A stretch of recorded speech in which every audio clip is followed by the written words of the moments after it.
Welcome to Faith Alive in 5, the 5-minute gospel. Now here's your host, Dr. Faye. Welcome back to part 3 on courage in this series, Closing the Gap Between the Prophecy and the Promise, or From Vision to Reality.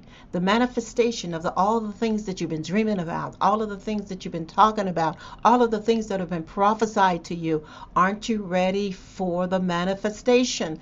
Everybody in the back say, yeah, it's time for the manifestation. So today in part 3 of this series, Closing the Gap Between the not more than part 3, but part 3 of the series, courage, on the topic of courage.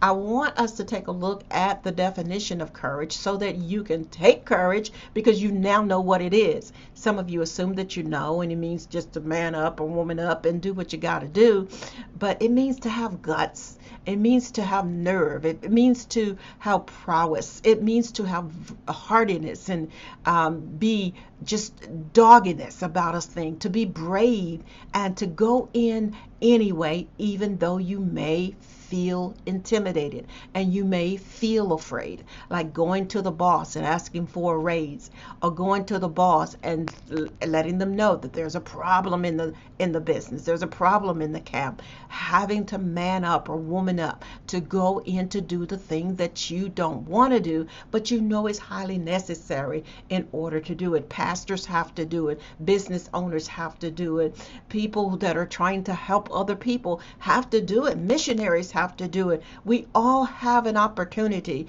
to man up or woman up to go do the things that nobody else wants to do, but that are highly necessary. And as I think about that, it takes guts to be a parent. It takes guts to be a teacher. It takes guts to be a leader. It takes guts to stand in political arenas. It takes guts for the mayor and for the council people. It takes guts to just stand out there because you become this moving target for every criticism. Anything that goes wrong, let's blame the leader, right? So those of you who are fighting for leadership, just know that it's going to take guts. And it's going to take you to do some things, make hard decisions when other people are afraid to do so. Ephesians 6:10 says, be strong in the Lord and in his mighty power. So when you're taking courage, it's not your strength that you're trying to get, because we're weak in ourselves.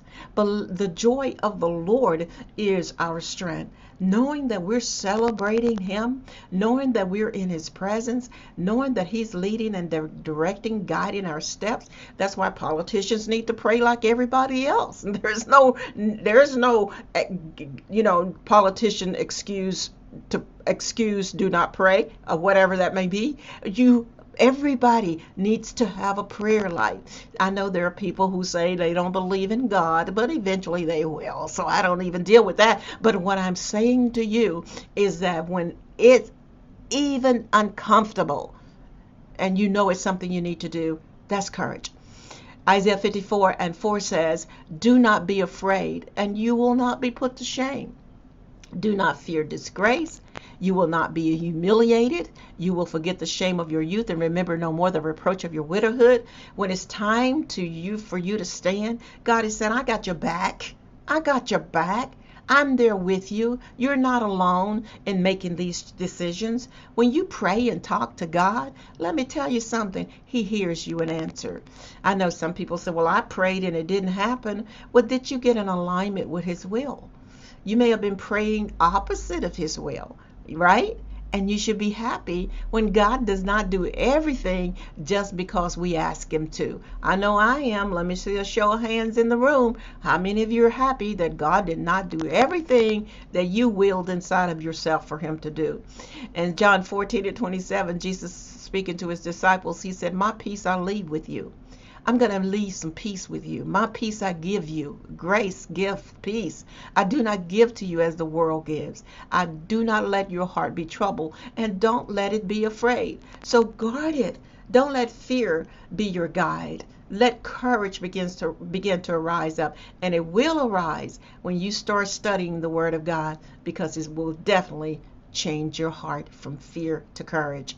Listen, thanks so much for listening. I love each and every one of you. Visit me at happychurchinternational.com, happychurchinternational.com, so you can keep up with the happenings around our virtual church and also what we're doing to change the lives of women all over the world through Christian women, professionals, and leaders webinars. God bless you. Until next time, this is Dr. Faye. The calling is a gift, but the choice is yours. See you soon. Thank you for tuning in to today's broadcast. Dr. Faye would love hearing from you. Contact her today at 870-860-9758 or email coach@drfaye.com. And remember, the calling is a gift, but the choice is yours.